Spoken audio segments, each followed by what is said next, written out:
നമ്മൾ കഴിഞ്ഞ വീഡിയോ ചെയ്തതിൻ്റെ രണ്ടാം പാർട്ടാണ് കേട്ടത്. നമ്മൾ ഏതൊരു കാര്യത്തിനെയും രണ്ട് രീതിയിൽ അപ്രോച്ച് ചെയ്യാം.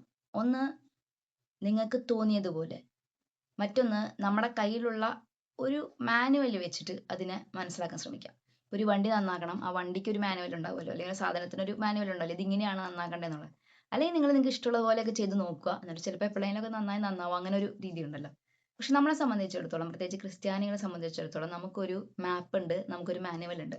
നമുക്ക് ചില കാര്യങ്ങളിലേക്ക് അങ്ങനെ മറ്റുള്ള മനുഷ്യന്മാർ പോകുന്ന പോലെ പോകാൻ പറ്റത്തില്ല. നമ്മൾ എല്ലാ കാര്യവും കിട്ടി ജീവിക്കാനല്ല ഭൂമിയിൽ വന്നിട്ടുള്ളത്. നമ്മൾ സഫറിങ് എന്ന് പറയുന്ന സംഗതിയെ പോസിറ്റീവായിട്ടാണ് എടുക്കുന്നത്, മറ്റു മനുഷ്യന്മാരെ പോലെയല്ല. മറ്റു മനുഷ്യന്മാരെ പോലെ മനസ്സിനോട് ഒരു സത്യസന്ധത പുലർത്താതിരിക്കാൻ നമുക്ക് പറ്റില്ല. നമ്മുടെ ദൈവം കുരിശിലേറിയപ്പോഴും സ്നേഹിച്ചവനാണ്. അതുകൊണ്ട് ചില കാര്യങ്ങളിൽ നമ്മൾ പുലർത്തേണ്ട വാല്യൂസ് ഉണ്ട്. അത് ആ വാല്യൂസ് ഉപേക്ഷിച്ച് നമുക്കൊന്നിന്റെ പുറകെ പോകാൻ പറ്റത്തില്ല. ഇനി യേശുക്രിസ്തു എന്ന് പറയുന്ന ദൈവത്തെ നമുക്ക് തള്ളിക്കളയാൻ പറ്റത്തില്ല. ആ ഈശോയുടെ പുറകെ നടക്കുമ്പോൾ ആ ഈശോയുടെ ആ ത്യാഗവും സഹനവും ഒക്കെ നമുക്ക് വെറുതെ ആയപ്പോൾ അനുവദിക്കാൻ പറ്റത്തില്ല. ഭൂമിയിലുള്ള ജീവിതം എന്ന് പറയുന്നത് സ്വർഗത്തിലേക്കുള്ള ഒരു പ്രിപ്പറേഷൻ മാത്രമാണെന്നുള്ള ഒരു തോട്ടിനെ നമുക്ക് ഉപേക്ഷിച്ച് കളയാൻ പറ്റത്തില്ല. അപ്പൊ അതുകൊണ്ട് തന്നെ നമ്മുടെ മനസ്സിന്റെ ആഗ്രഹങ്ങൾ എല്ലാം സാധിച്ച് തരപ്പെടാതിരിക്കുമ്പോൾ അതിനെ നമ്മൾ മനസ്സിലാക്കേണ്ട രീതി മാറ്റണം. അത് ലോകത്തിന്റെ കാഴ്ചപ്പാടിലൂടെ ആയിരിക്കരുത്. എനിക്ക് കിട്ടിയ ഇതെന്താണോ അതിനകത്താണ് എൻ്റെ നന്മ എന്ന് ചിന്തിക്കാൻ നമുക്ക് പറ്റണം. അത് നമുക്ക് പെട്ടെന്നൊന്നും പറ്റൂല. കാരണം നമ്മൾ മനുഷ്യരല്ലേ, നമ്മുടെ മനസ്സിങ്ങനെ ഞാനിപ്പോ വളരെ എളിയ ജീവിതം നയിക്കുന്ന ഒരാളാണ്. പക്ഷെ നിങ്ങളൊക്കെ ഒത്തിരി വിശാലമായ ജീവിതം നയിക്കുന്നവരാണ്. അപ്പൊ നിങ്ങൾ പലതും കാണുന്നുണ്ടാവും, പലതും കേൾക്കുന്നുണ്ടാവും. അപ്പോഴൊക്കെ നമ്മുടെ മനസ്സിനുള്ളിൽ നമുക്കില്ലാത്ത കുറെ കാര്യങ്ങളെ കുറിച്ചുള്ള ഇങ്ങനെ തേട്ടി വരുമായിരിക്കും, ഇങ്ങനെ വരുമായിരിക്കും. പക്ഷെ അതങ്ങനെയല്ല, ഇതങ്ങനെയല്ല. പക്ഷെ നിങ്ങളുടെ മനസ്സിൽ നിങ്ങൾക്ക് എന്താണോ വേണ്ടത്, നിങ്ങൾക്ക് എന്താണോ വേണ്ടത്, നിങ്ങളുടെ നന്മയായിട്ടുള്ളത് മാത്രം ദൈവം തരും, തന്നിട്ടുണ്ട്. നമുക്കത് മനസ്സിലായിട്ടില്ല. ആ തരുന്ന കാര്യമുണ്ടല്ലോ, അത് നിങ്ങൾക്ക് ഇപ്പോൾ നിങ്ങൾക്കുള്ള കാര്യം, അത് നിങ്ങൾക്ക് നല്ലതായിട്ട് തോന്നുന്നില്ല, അത് ഇഷ്ടപ്പെടാൻ പറ്റണില്ല, അതൊരു സ്ട്രഗിൾ ആയിട്ടാണ് തുടരുന്നതെങ്കിലും അത് തന്നെയാണ് അതിൽ ദൈവം ഒളിപ്പിച്ചു വെച്ചിരിക്കുന്ന നന്മ. നിങ്ങൾ സ്ട്രഗിൾ ചെയ്യുന്ന ഈ റിലേഷൻഷിപ്പ് ഉണ്ടല്ലോ, ഇത് നിങ്ങളെ ഒരുപാട് പാപത്തിൽ നിന്നും രക്ഷിക്കുന്നുണ്ട്. നിങ്ങൾ സ്ട്രഗിൾ ചെയ്യുന്ന ഈ റിലേഷൻഷിപ്പിന്റെ മേഖലയുണ്ടല്ലോ, അത് നിങ്ങളെ ഒരുപാട് പാപത്തിന്റെ വഴികളിൽ നിന്നും പ്രൊട്ടക്ട് ചെയ്യുന്നുണ്ട്. അത് ഈ ഫിസിക്കൽ റിലേഷൻഷിപ്പിന്റെ മേഖലയാണെങ്കിലും മാനസികമായിട്ടുള്ള തലമാണെങ്കിലും നിങ്ങൾക്ക് അവിടെ കിട്ടാതെ പോകുന്ന കുറെ കാര്യങ്ങളുണ്ടല്ലോ, അത് നിങ്ങളുടെ മൈൻഡിന് ഉണ്ടാക്കുന്ന ഒരു പാറ്റേൺ ഉണ്ട്. അത് നിങ്ങളെ മനസ്സ് അതുമായിട്ട് അഡ്ജസ്റ്റ് ആവാൻ വേണ്ടി മനസ്സ് ഒരു ശ്രമം നടത്തുന്നുണ്ട്. അത് നല്ലതാണ്. അത് തരാതിരിക്കുന്നതിന് പുറകിൽ, അത് നിങ്ങൾക്ക് ഇപ്പോൾ ഇതെല്ലാം കിട്ടി, നിങ്ങൾക്ക് ഒരു ഡിസയർ ഉണ്ട്, ഒരു ആഗ്രഹം ഉണ്ടെന്ന് വിചാരിക്കുക, അത് കിട്ടിക്കഴിഞ്ഞുള്ള നിങ്ങളുണ്ടല്ലോ, അതൊരു ബെസ്റ്റ് വേർഷൻ അല്ല. അതിപ്പോൾ ഏതൊരു സംതൃപ്തിപരമായ കാര്യം, ഇപ്പോൾ ഫിസിക്കൽ റിലേഷൻഷിപ്പിന്റെ ഹാപ്പിനെസിന്റെ ആ ഒരു വലിയ അങ്ങേ അറ്റത്തെ ഒരു എക്സ്പീരിയൻസുകളാണെങ്കിലും, ചില മേഖലകൾ, അതെങ്കിൽ മാനസിക സന്തോഷങ്ങളുടെ ഇത് എല്ലാം കിട്ടിക്കഴിയുന്ന ഒരു മാനസിക മെന്റലി നിങ്ങൾ വളരെ ഹാപ്പി ആവണം. ചില കാര്യങ്ങൾ അങ്ങനെ അല്ല എങ്കിൽ, അങ്ങനെയൊക്കെ ആയി കഴിഞ്ഞു കഴിഞ്ഞാൽ നിങ്ങളായിത്തീരുന്ന ഒരു വേർഷൻ, നിങ്ങൾ എന്താകുന്നു എന്നുള്ളതുണ്ടല്ലോ, നമുക്കതൊക്കെ എക്സ്പീരിയൻസ് ചെയ്യുമ്പോൾ നമുക്കൊരു സ്വഭാവം വരുമല്ലോ, നമുക്കൊരു ചിന്താഗതികൾ വരുമല്ലോ. അത് നിങ്ങളുടെ നല്ല വേർഷൻ അല്ല. നിങ്ങളിൽ നിന്നും ഒരു ബെറ്റർ അല്ലെങ്കിൽ ഒരു ബെസ്റ്റ് വേർഷൻ ഉണ്ടാകാൻ എന്താണോ നല്ലത്, അതാണ് ജീവിതത്തിൽ ദൈവം എലമെന്റ്സ് ആയിട്ട് വെച്ചിട്ടുള്ളത്. അപ്പൊ നിങ്ങൾക്കത് മുറിവുകൾ പോലും നിങ്ങളെ സംരക്ഷിക്കുന്നതിന്റെ ഭാഗമായിട്ട് ദൈവം അനുവദിച്ചിട്ടുള്ളതാണ്. മുറിവുകൾ പോലും, നിഷേധിക്കപ്പെടലുകൾ, സന്തോഷങ്ങളുടെ പൂർണ്ണതയില്ലായ്മ, അസംതൃപ്തി, അസ്വസ്ഥതകൾ, ഇതിന്റെ എല്ലാം പുറകില് ദൈവത്തിൻ്റെതായിട്ടുള്ള ഒരു പ്രൊട്ടക്ഷന്റെ പ്ലാൻ ഉണ്ട്. പാപത്തിലേക്കുള്ള വഴിയുണ്ടല്ലോ, വളരെ വിശാലമാണ്, വളരെ വിശാലമാണ്. നമ്മൾ ആ വഴിയുടെ മുമ്പിൽ വന്ന് നിൽക്കുമ്പോൾ, ഞാൻ ഈ അടുത്ത് നിന്നായിരുന്നു, അപ്പൊ എനിക്ക് മനസ്സിലായി എന്തൊക്കെ ഓപ്പർച്യൂണിറ്റീസ് ആണ് പാപം ചെയ്യാൻ. ഒരു നല്ല കാര്യം ചെയ്യണമെന്ന് വിചാരിച്ചു കഴിഞ്ഞു കഴിഞ്ഞാൽ 1000 തടസ്സങ്ങളാണ്. സിന്റെ പാത്ത് എന്ന് പറയുന്നത് ബിഗ് ആൻഡ് വൈഡ് ആണ്. പിന്നെ അതിൽ കുറെ പേര് സഞ്ചരിക്കുന്നതുമാണ്. നന്മയുടെ പാത്ത് എന്ന് പറയുന്നത് സ്ട്രഗിൾസ് ആണ്, സഫറിങ്സ് ആണ്. പക്ഷെ അതിനൊരു ലക്ഷ്യമുണ്ട്, അതിനൊരു ഡെസ്റ്റിനേഷൻ ഉണ്ട്. ആ സ്ട്രഗിൾസും സഫറിങ്സും എടുത്താലും ആ യാത്രയ്ക്കൊരു മീനിങ് ഉണ്ട്. പക്ഷെ ഈ സിന്നിനെ അതില്ല.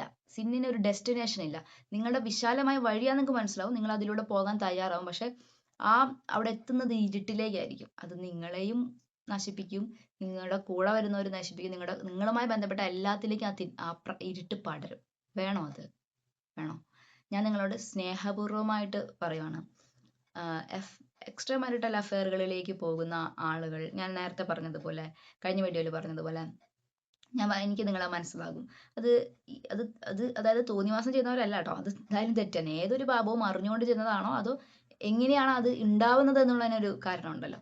അപ്പം അത് ആ അവസ്ഥയുണ്ടല്ലോ, ആ മെന്റൽ സ്ട്രഗിൾ, പിടിച്ചു നിൽക്കാനുള്ള നിങ്ങളുടെ ശ്രമങ്ങൾ, വിഷാദത്തോട് പൊരുതാൻ വേണ്ടിയിട്ടായിരിക്കാം ചിലപ്പോൾ നിങ്ങൾ ചിലതിലേക്കൊക്കെ പോയിട്ടുണ്ടാവുക.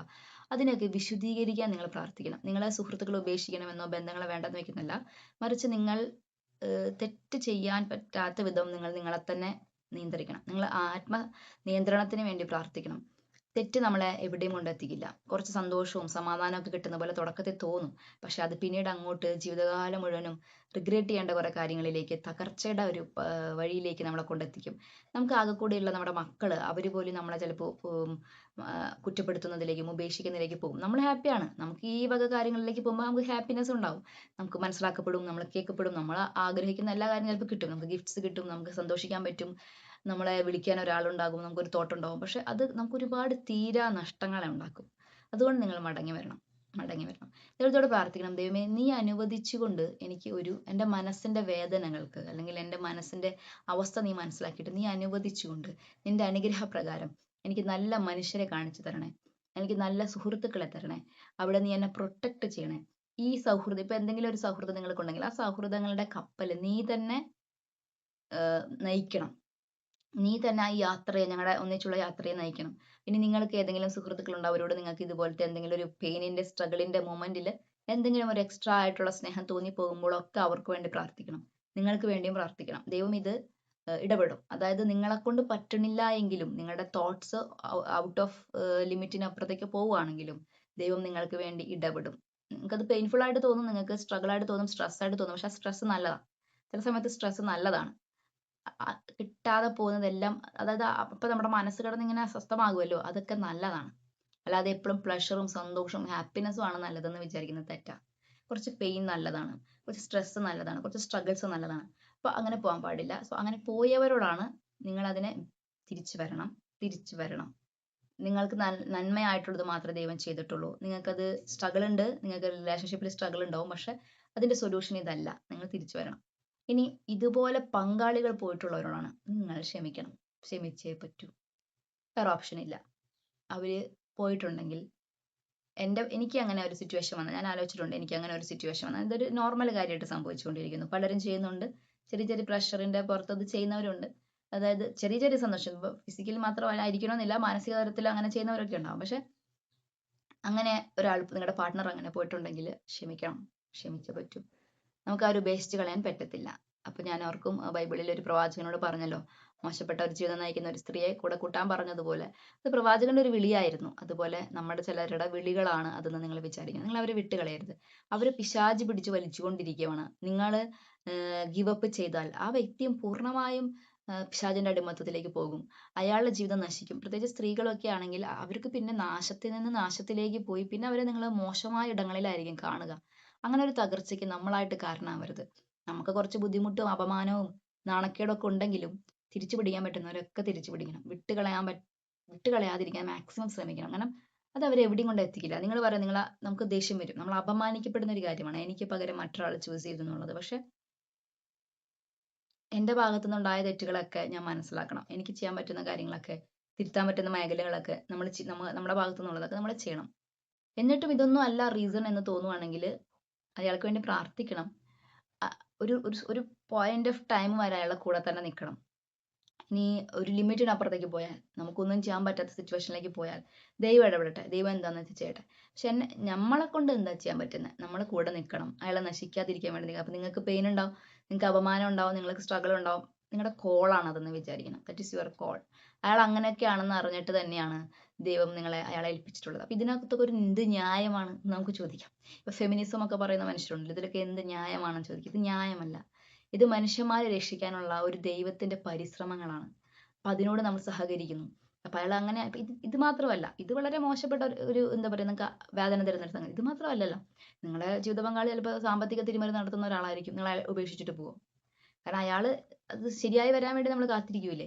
മദ്യപിക്കുന്ന ആളുകളാണ്, ഉപേക്ഷിച്ചിട്ട് പോകില്ല. നമ്മൾ ഉപേക്ഷിച്ചിട്ട് പോകാൻ നമുക്കൊരു ഓപ്ഷൻ ഇല്ല. പിന്നെ വേണമെങ്കിൽ ഉപേക്ഷിക്കാം പുതിയ തലമുറ, അല്ലെങ്കിൽ വളരെ ഓപ്പൺ ആയിട്ട് ചിന്തിക്കുന്ന മനുഷ്യർ, ഞാൻ തന്നെ ഈ കുരിശ് കെടുക്കണം എന്ന് ചിന്തിക്കുന്നവരാണെങ്കിൽ പിന്നെ അവരോട് ഒന്നും പറയാനില്ല. അത് അവരുടെ ചോയ്സാണ്. പക്ഷെ അങ്ങനെ പോയിട്ട് നിങ്ങൾക്കൊരു ഇതാണ് നിങ്ങളുടെ വിളി. പലപ്പോഴും ഇതൊക്കെയാണ് നമ്മുടെ വിളിയാണിത്.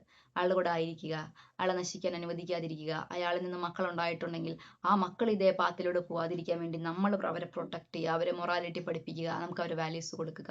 ഇത് തോന്നിവാസം കാണിക്കുന്ന മനുഷ്യർ പോലും ഒരു കുടുംബജീവിതം നയിക്കുന്നതായിട്ട് ഞാൻ കണ്ടിട്ടുണ്ട്. അപ്പം അതിനകത്ത് ആ സ്ത്രീ അനുഭവിക്കുന്നുണ്ടാവും, ആ പുരുഷൻ അനുഭവിക്കുന്നുണ്ടാവും, പക്ഷെ ഒരു കുടുംബമുണ്ട് അവിടെ മക്കൾ ചിലപ്പോൾ അത്രയൊന്നും നശിക്കത്തില്ല. കാരണം ഒരാള് അവിടെ സഫർ ചെയ്യാൻ തയ്യാറായിട്ട് ആ പാപത്തിനെ പിടിച്ച് കെട്ടുന്നുണ്ട്. അതടുത്ത തലമുറയെ വിഴുങ്ങാൻ സമ്മതിക്കുന്നില്ല. അപ്പോൾ ക്ഷമിക്കണം. ദൈവത്തെ പ്രതി ക്ഷമിക്കണം, ഈശോയെ പ്രതി ക്ഷമിക്കണം. വെയിറ്റ് ചെയ്യണം.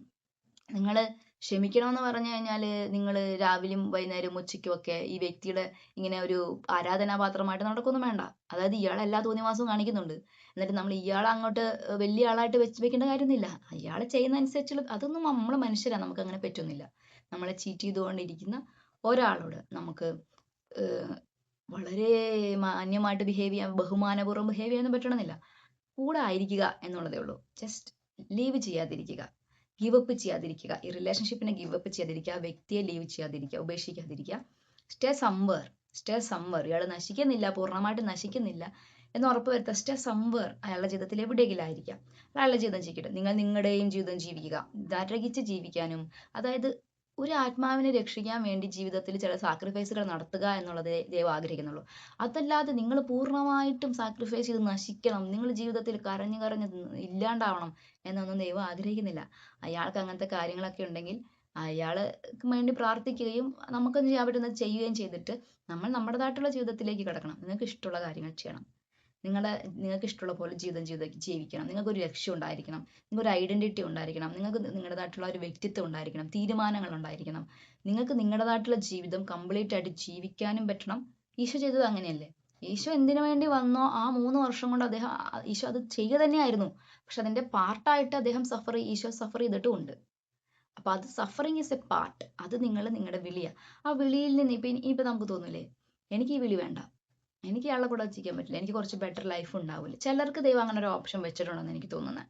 കാരണം സെക്കൻഡ് മാരേജ് എന്നൊക്കെ പറയുന്നത് സക്സസ്ഫുൾ ആയിട്ട് പോകുന്നവരൊക്കെ ഉണ്ടാവും, അല്ലെങ്കിൽ ഡിവോഴ്സ് എന്നൊക്കെ പറയുന്നത് കിട്ടുന്നവരൊക്കെ ഉണ്ടാവും.